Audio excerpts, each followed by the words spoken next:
Hi everybody, welcome back to the Egoless Actor channel. Um, Today I'm going to tell you a secret. I'm going to give you a key that will unlock many opportunities. Something that I wish I would have learned. Well, it's something I wish I would have known my whole life, but I wish I would have known it in high school. And I especially wish I would have known it in college. But it's something that I really didn't learn or grasp until I was about 25 years old. But I remember when this concept was really introduced to me and brought to me in a way that I could understand it and apply it. And since then,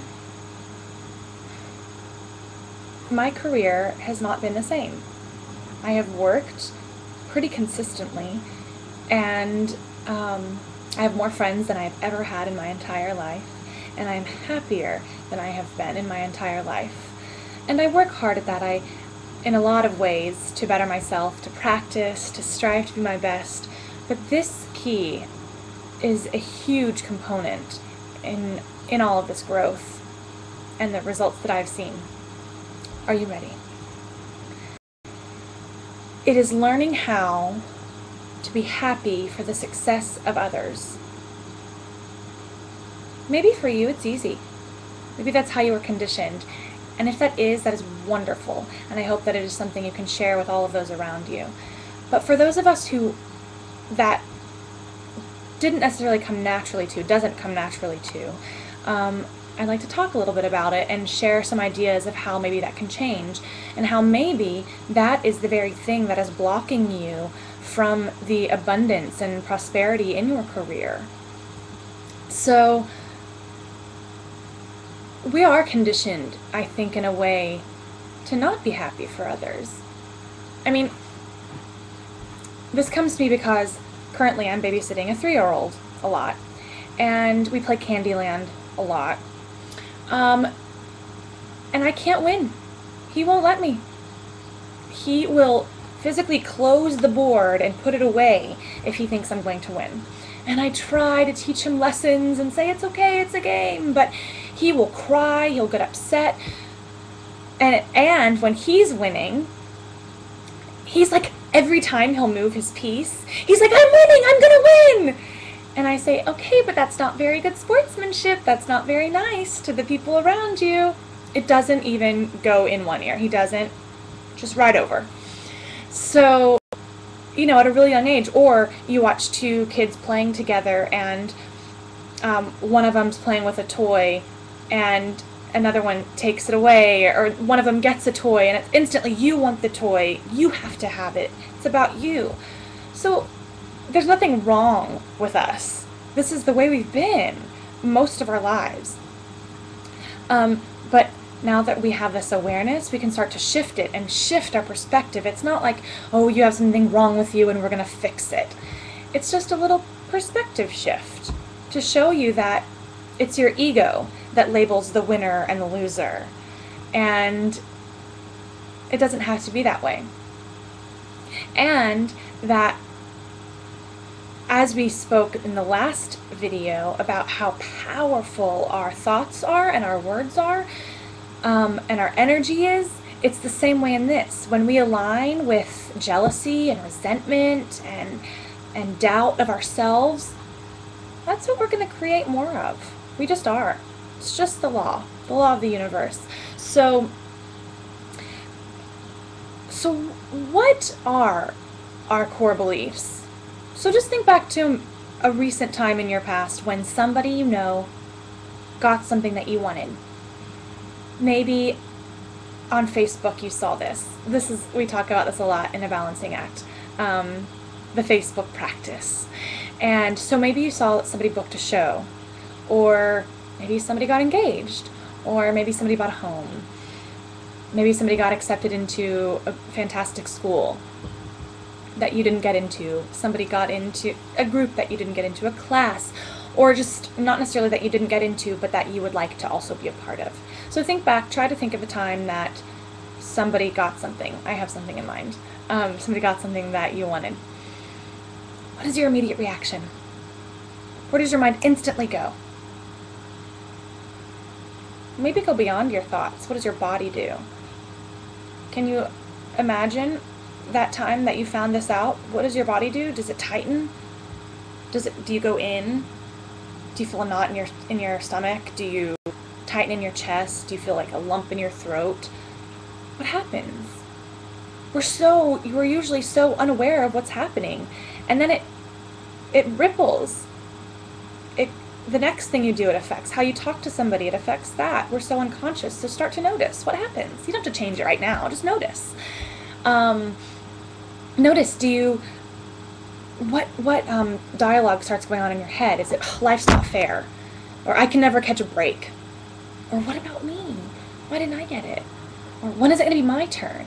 Does it instantly turn to, what about me? Do you become really critical? This is an easy place for me to go to. Do you become really critical of the person? Well, yeah, they got this, but I got this. Or, well, they're not very good at that, so that's probably all they could do. Do you become critical of the whole institution, whatever they got, of the entire show, of marriage? Well, it's not that big of a deal anyway. Do you become fear-based and doubtful that it means less for you? They got that show, so what are the chances of me booking something now? I think these are pretty common places that we go. But remember, as we just said, when we align ourselves with those thoughts, that is what we are creating, we are manifesting. Also, have you ever gotten something that you're really excited about and you share the news and you can feel the people around you, they're not that excited for you? It doesn't feel so great when people are like, oh, yeah, congratulations. It's not about you, it's about them. But we do the same thing. Because instantly in your head, you're like, oh my God, I didn't even hear about those auditions. How did they get that? That's where we instantly go. And so how do we change it? It's just the same as everything else. We learned that belief. Now we can start to change it. We can start to notice it. That's number one always, is just noticing it. Because when we bring light to something, it sort of starts to dissipate. It's something we weren't really necessarily aware that it was running our lives, and so we start to notice it, and it really does start to break up a little bit, or maybe there's a little bit of space around it. It doesn't grab hold of you like it did before. So one way we can start to change how we feel about it is to appreciate their journey.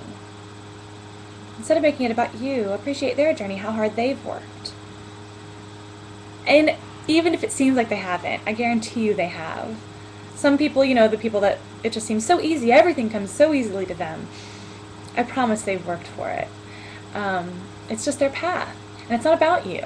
So can you appreciate their journey and let it inspire you? If it's possible for them, then it has to be possible for you. How can it make you work harder? How can it make you, okay, you know what? They worked really hard for this. Maybe I am going to go to that dance class next week. So appreciate the journey. Appreciate their journey. Let it inspire you. Let it expand your thinking. Just because they got something doesn't mean that there's less for you. That's a new concept for some of us.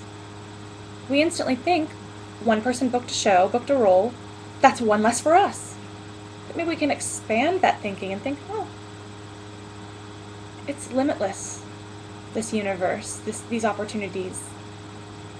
The opportunities are endless. And here's my last practice that I love, that some of you laugh at me for, but I promise you it works. It's the old fake it till you make it technique. You might not feel it at first, so maybe don't practice it in the company of others at first. But go onto Facebook. Start scrolling through your newsfeed. You will see people posting about achievements. Do not judge. Simply start to practice appreciating their journey and letting it inspire you. And faking it till you make it. Can you get excited about what they're doing? Somebody just booked a great tour, great regional gig, a Broadway show. Instead of going, oh my God, what about me? I'm never going to do it. Can you go, good for them. Wow. Oh, they must be so excited. Can you get excited in here?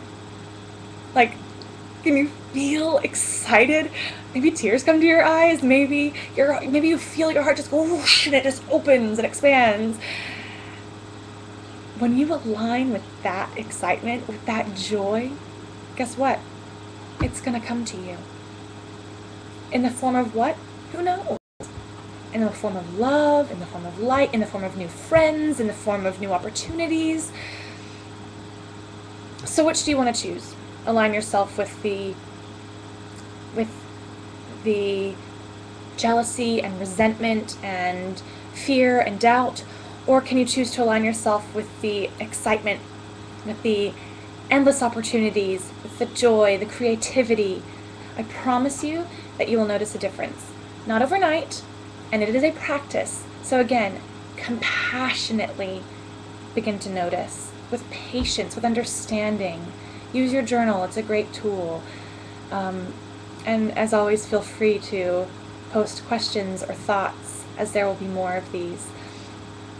So that was a lot in a very short amount of time, but it's a very, very powerful practice that you can sit and practice on your own 5 minutes at a time. Think back to somebody you know that got something, and instead of the fear, can you choose the excitement and the love toward them? So, happy practicing. Peace and joy to you all.